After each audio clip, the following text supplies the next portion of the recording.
The Mysterious Traveler.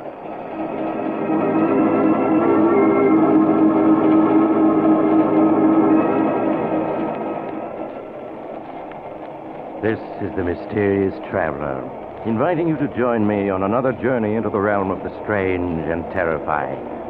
I hope you will enjoy the trip, that it will thrill you a little and chill you a little. So settle back and get a good grip on your nerves, if you can.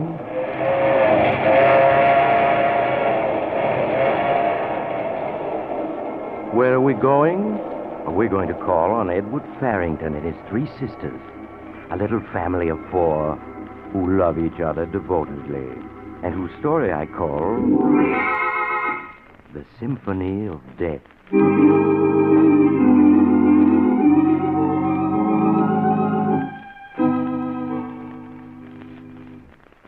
Edward Farrington and his sisters live by themselves in a large, gloomy old house on the outskirts of Boston. It is evening, and Edward is on his way home when his attention is attracted by a small establishment which is advertising a closeout sale. An economical and foresighted man, Edward stops his car and enters the dimly lighted shop. Good evening, sir. May I serve you? I'm not sure. I saw your sign, and it occurred to me that by purchasing now something I'm sure to need sooner or later, I might save a substantial sum. You are very foresighted, sir. Now, here is a design I can recommend unreservedly. A simple white column, yet cut from the finest Carrara marble. I see. The angel on top is of a single piece with a shaft. It can never be dislodged or separated. In every inch, in every line, it expresses dignified grief. Yes, I agree with you, but I'm afraid it's too expensive. What are these stones here in the corner? These? They are our simplest design. Polished granite cubes with just enough room for the name and the date. They are excellent memorials, but I am sure in the long run you will get greater satisfaction from something more appealing to the eye. No, I think these will do excellently. Yes, they're just what I had in mind. I'm particularly pleased by the fact that they're all alike. I see. You wish all four of them, then? No, not four, just three. Three will quite prepare me for all eventualities. Will you be able to store them for me until they're needed? Yes, we can store them at our main warehouse, if you wish. Excellent. I suppose I might as well give you the inscriptions to be carved on them while I'm here. You can leave room for the dates to be added. Of course, sir. Then if you'll just take this down. In loving memory of Florence, sister of Edward Farrington. Yes, sir. In loving memory of Martha, sister of Edward Farrington. In loving memory of Emily, sister of Edward Farrington.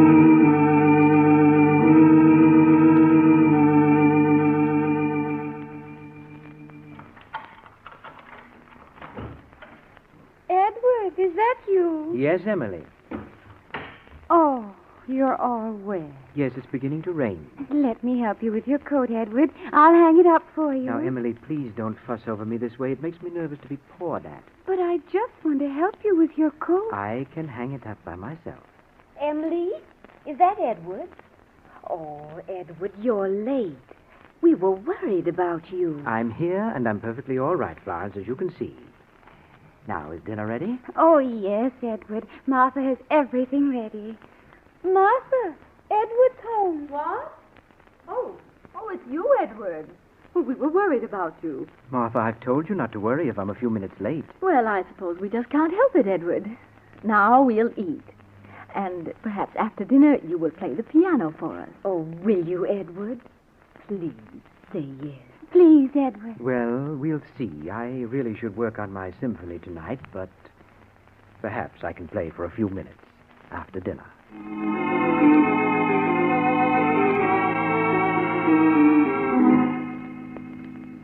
And so, after dinner, Edward played for his sisters on the great piano in the library. Emily and Florence crowded close to him as he played, and Martha, busy with her knitting, sat and watched them with fond gaze.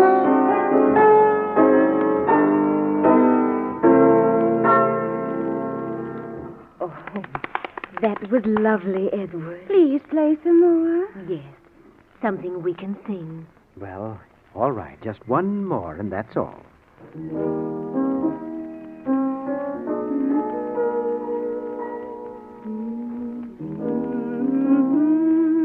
At twilight, when the lights are low, and the flickering shadows.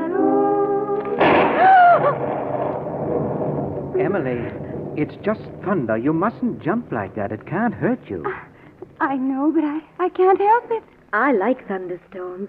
I like to watch the lightning. I think that's enough for tonight. Now off to bed, both of you. All right. Good night, Edward. Good night, Edward. Good night, Emily, Florence. Well, I suppose I might as well go to bed myself. No, Martha, don't go yet. I want to talk to you. To me? Yes. What about Edward? How old are you? How old? I'm 35. Oh, no, why be silly about it? I'm 37. You ought to get married. You still could, and you owe it to yourself. I shall never marry Edward. I promised Father that I'd look after things and keep the four of us together as long as we live. And I will. As long as we live. But perhaps we'd be better off if we weren't together. You can't mean that. But I do. I need solitude in which to finish my book and my symphony. It's very distracting, you know, to have the three of you constantly hovering about me. You're just feeling blue tonight. You wouldn't be happy without us any more than we would be without you. No, we'll all be together, the four of us, as long as we all live. Well, now I'm going to bed. Good night, Edward, dear. Good night, Martha. We'll all be together, the four of us, as long as we live. As long as we all live.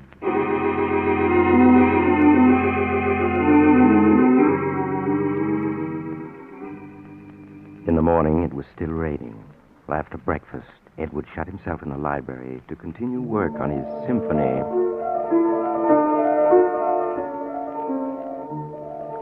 Doesn't Edward play well, Emily? Edward's a wonderful player.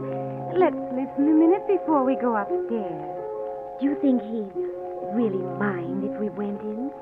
If we just sat very quiet? I don't think so. We'll be very quiet.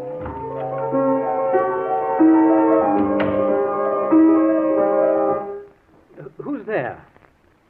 Oh, it's you two. We're sorry, Edward. We didn't mean to disturb you. We'll go right away. No, you don't have to go. You mean we can stay, Edward? For a minute. I'm going to stop for a smoke. I'll bring you the cigarette. Oh, the cigar box is empty. Empty? Why, I was positive I had plenty of cigarettes. That's why I didn't buy any yesterday. You did have a lot yesterday. I saw them. Well, they're gone now. And I suppose I'll have to drive down the hill to the drugstore and get some more. And that will mean I'll get nothing done this morning, nothing whatever.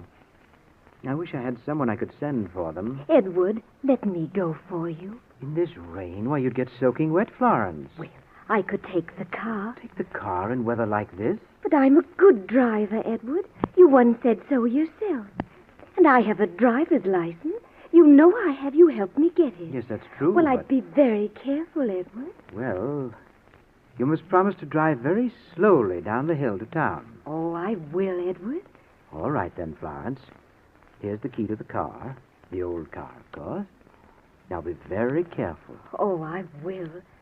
I promise I will. May I stay and listen until Florence comes back? Well, I suppose so, seeing you're here already. You don't like us to be around, do you? Sometimes I think you don't like us at all anymore. Oh, that's nonsense. It's just that I'm trying to get a great piece of music written, and you keep disturbing me. Oh, there goes Florence in the car now. She's going fast. Florence likes to go fast, and then step on the brakes. She promised to be careful. I know, but she forgets. Well, I'm sure she'll be all right. Now I must get to work.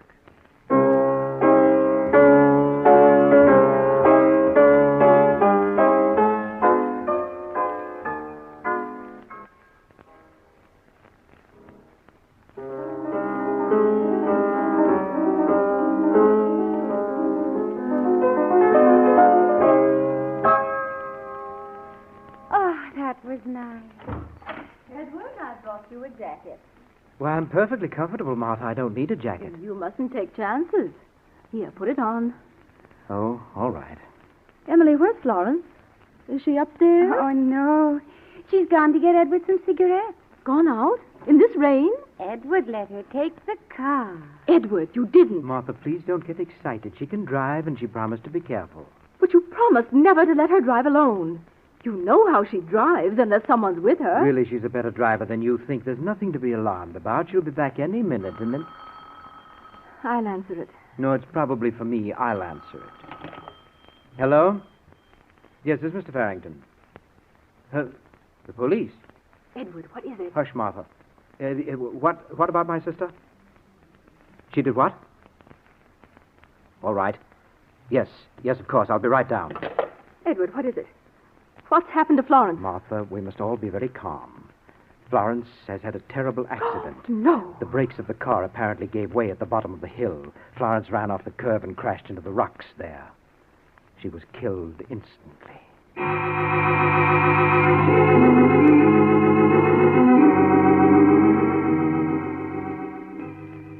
The official investigation into poor Florence's death established only the fact that the brakes had failed. But the brakes had only been checked the day before, as Edward proved to the police. Accordingly, they ascribed death to an unfortunate mechanical failure and closed the case. Edward, however, could not dismiss it from his mind so easily. Edward, you can't go on like this day after day, brooding about poor Florence's death. Oh, my dear, I blame myself for it if I hadn't let her take the car. I know, Edward. Why don't you try to work on your symphony? It'll help take your mind off Florence. No, I can't possibly do any work on that yet for a while. No, but I have another notion. I think I'd like to write our family history. Our family history? Yes, and it seems to me that once in Mother's old trunk in the attic, I saw a lot of letters that were written to her by relatives. Are they still there? Why, yes, they are. I'd like to look them over. They might help me get started on my history. Will you show me where they are, Martha? Why, yes, of course. We'll go up to the attic and I'll get them out for you right after lunch.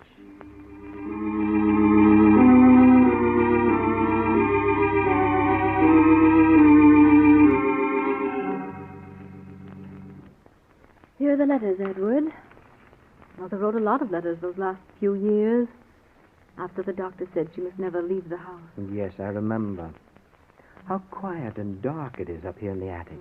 We used to play hide-and-go-seek here, the four of us. Yes, until Mother died. I've often wondered about that. She fell from one of these attic windows, I remember. She was leaning out, looking at the river, and she slipped. Yes, it was that window there. The one looking down into the courtyard. I'd like to look at it. Oh, the catch is stuck. Will you help me open it, Martha? Well, all right. There. It's almost 50 feet down to the courtyard. She was killed instantly, wasn't she? Yes, but let's close it now. In a moment. Martha, did Mother really slip and fall, or did she throw herself out? What makes you ask that? I was only 8 at the time, but it seems to me Mother was wandering badly in her mind there at the end. And then I recollect hearing Father say something about an asylum to Uncle George. Edward, you mustn't say that ever again. It would terrify Emily. But it's true, isn't it? Yes, it's true. Poor Mother. It's strange you calling her Mother because she wasn't really your mother. No, but I always think of her as Mother. I was only 2 when Father married her. Poor creature. Let's believe that she slipped. It would be easy to slip from this window, wouldn't it? Well, the sill isn't very low. Yes, but lean out a little farther and see how easy it would be. No, a little farther. You see how overbalanced one becomes? Yes, you're right. Now, help me back, Edward. Of course. Martha, catch yourself. Martha!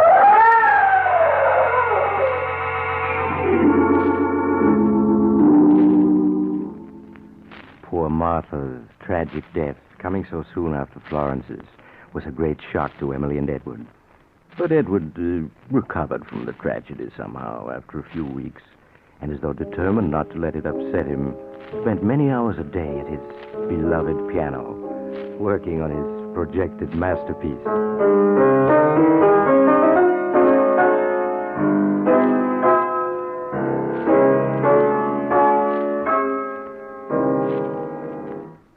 Oh, Edward, that was wonderful.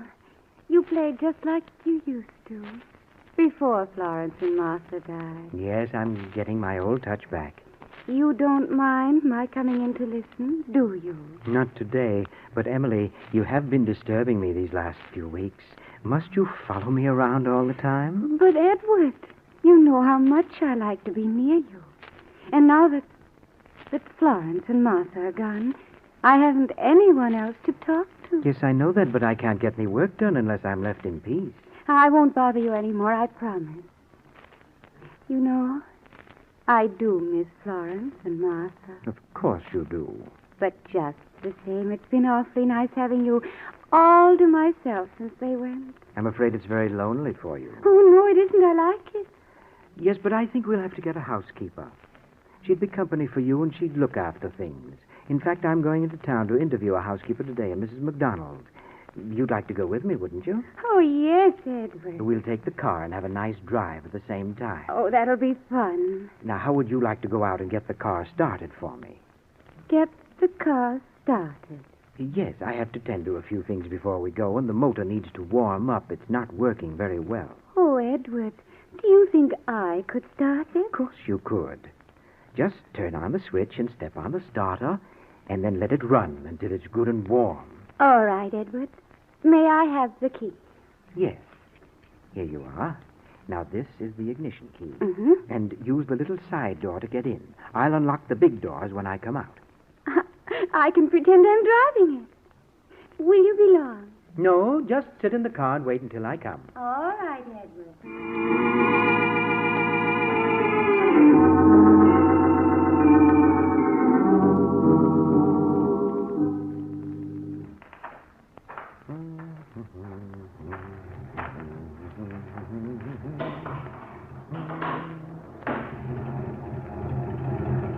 Here I am, Emily. I took longer than I expected. I hope you haven't been sitting here with the motor running all this time. Emily! Emily!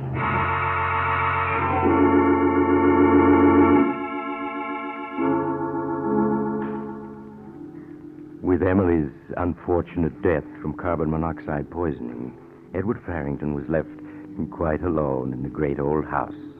His neighbors saw little of him, though they could hear him at his piano for many hours each day. They knew, however, that a week after Emily's funeral, he hired a housekeeper, Mrs. McDonald, to take charge of the house for him.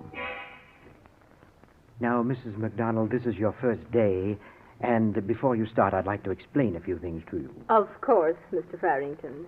As you know, I've suffered the tragic loss of all my sisters in the past few months. Oh, yes, sir. A great sorrow it must have been.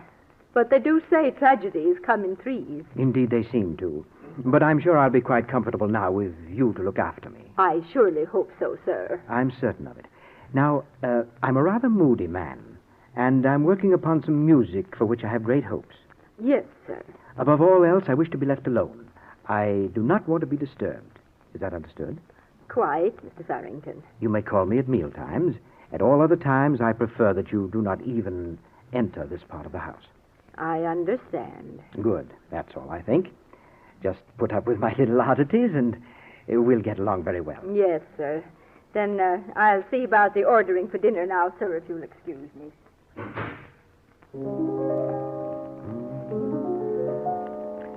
Now, let me see. The second movement needs touching up, so perhaps I'd better...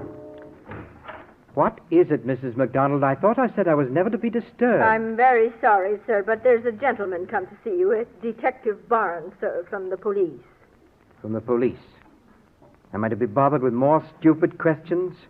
Well, show him in. I suppose I must see him. Yes, sir. Will you go in, sir? Thank you.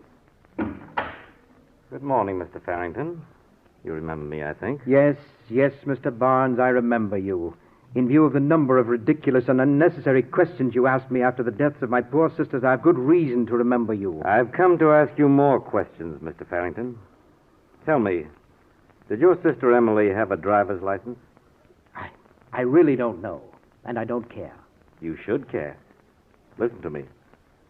First, your sister Florence died in an auto accident when brakes that had just been inspected failed to work. Even modern automobiles aren't proof against mechanical failure. Then Martha died in a fall from an attic window.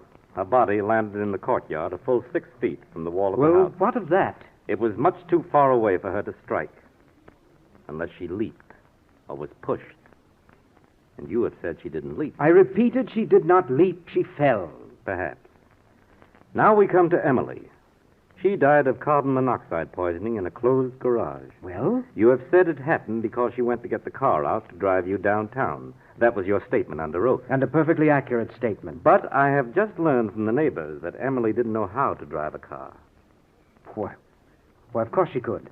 Furthermore, they say her mental condition was such she could never learn to drive. Well, perfectly absurd. Did she have a driver's license? I repeat, I do not know. Because if she didn't, your statement is false. And if any part of your statement proves false, Mr. Farrington, I trust I make my meaning clear. Mr. Barnes, you can't show one jot of evidence to back up your ridiculous suspicions. Any court in the land would laugh at you for them. I can show no direct evidence. But there is such a thing as circumstantial evidence. You haven't even any circumstantial evidence. I have a world of it. The brakes on your car failed, and you are an amateur mechanic. Well? Martha's body falling so far from the building that she must have been pushed. Mere conjecture. Finally, Emily dying in a car she couldn't drive, though you have said she was going to drive you downtown. And she was. You've done nothing but build a tissue of fantastic suspicions. A jury will take them more seriously, especially when they learn that just before the first death, you bought 3 tombstones, one for each of your sisters. That shows what you were planning. It shows nothing. It was a sale. I was merely being foresighted. Then, Mr. Farrington, why didn't you buy 4 stones? One for each of you. I refuse to discuss the point. There was no reason for me to kill my sisters. No normal reason, perhaps. Though now that you are alone, you are living very comfortably on the income from your father's estate. Indeed. Furthermore, Mr. Farrington, I have checked on your family history. I know the truth about your unfortunate mother. Well? The fact concerning her might cause the jury to look differently upon you. It might influence the jury to bring in a verdict of murder while of unsound mind. Get out. Get out of this house, do you hear? You can prove nothing. Nothing whatsoever. All right, Mr. Farrington. I'm going. But I'll be back. No, wait. I'm ill. Help me. Here, sit here. That's it. It's my heart. There's medicine in my desk drawer. There. A small bottle. In the desk here? Yes. Here's the blue bottle. Is this it? Yes. Hurry. There's water in the thermos jug. Yes, I have it. Here's the water and the pill. Swallow it. Yes. Thank you. That's better. The pain is going away. Then, Mr. Farrington, I'll be on my way. I warn you, I'm going to check as to whether Emily had a driver's license. Today is Sunday, so it may take me a few hours. But if I find she had no license, I'm going to return with a warrant for your arrest. No. There's no need for that. Of course, the poor simpleton had no driver's license. I should have thought of that. I should have thought of that. Then you admit you killed her? Certainly I did. Why shouldn't I? She annoyed me. Me, a genius. I'm afraid a jury won't care whether you're a genius or not, Mr. Farrington. Do you suppose I care what a jury thinks? A genius is not answerable to the laws that bind other people. The law does not agree with you. The law? What do I care for the law? You think you've trapped me, don't you? But you haven't. You hear? You haven't. I think I have, Mr. Farrington. You fool. No one is going to put Edward Farrington in an asylum. No one. In a minute, I'll be beyond your reach. What do you mean? I mean that tablet you so obligingly got for me is a deadly poison. Poison that I bought months ago. You and your circumstantial evidence. You're never going to get a chance to use... Never get a chance to blacken my name? But Detective Barnes... Yes? What is it? Promise me one thing. Promise me you won't let them bury me with my sisters.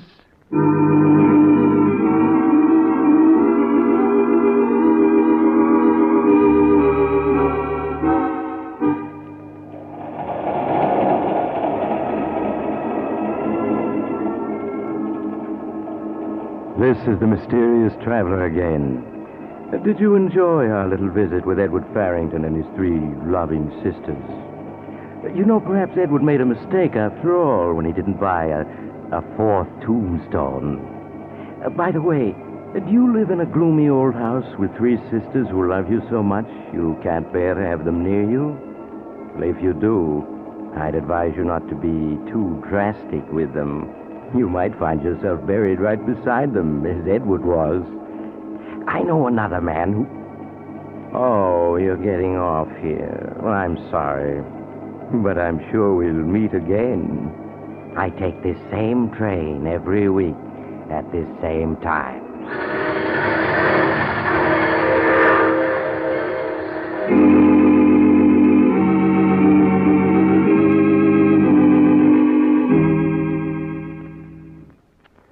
You've just heard The Mysterious Traveler, a series of dramas of the strange and terrifying. But before we tell you of next week's exciting story, here is Maurice Tarpaulin, the mysterious traveler himself, with a brief but vital message from your government. You all know that the stories we tell on this program are just stories, designed to entertain you, but not to be taken too seriously. Well, what I have to say now, however, is not a story, and is deadly serious. All over the world, people are starving. The United States and other food-producing nations are fighting a battle against famine. To win, food stocks must be conserved. You can help conserve them by canning and preserving food for your own use. If you have a victory garden, put up as much as possible from it. When your local markets feature an abundance of fruits or vegetables suitable for home preservation, can or preserve a winter's supply and release that much commercially canned food for the starving. Conserve your sugar for canning purposes. Follow the wartime rule of 1 pound of sugar to 4 quarts of finished fruit. And be sure to use only safe, tested methods. If you want information on any phase of home food preservation, write to the United States Department of Agriculture, Washington 25, D.C. Thank you, Maurice Tarpaulin. In addition to Maurice Tarpaulin, today's cast included Eric Dressler, Hester Sondergaard, Ann Tiemann, Inga Adams, and Martin Wolfson. Original music was played by Doc Whipple. The Mysterious Traveler is written and directed by Bob Arthur and David Cogan.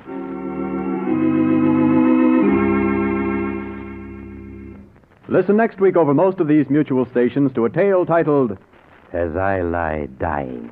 Another Tale of the Mysterious Traveler. The Mysterious Traveler is presented by the Mutual Network from our New York studios. Russ Dunbar speaking. Stay tuned to this station for another exciting crime drama, True Detective Mysteries, which immediately follows station identification. This is the Mutual Broadcasting System.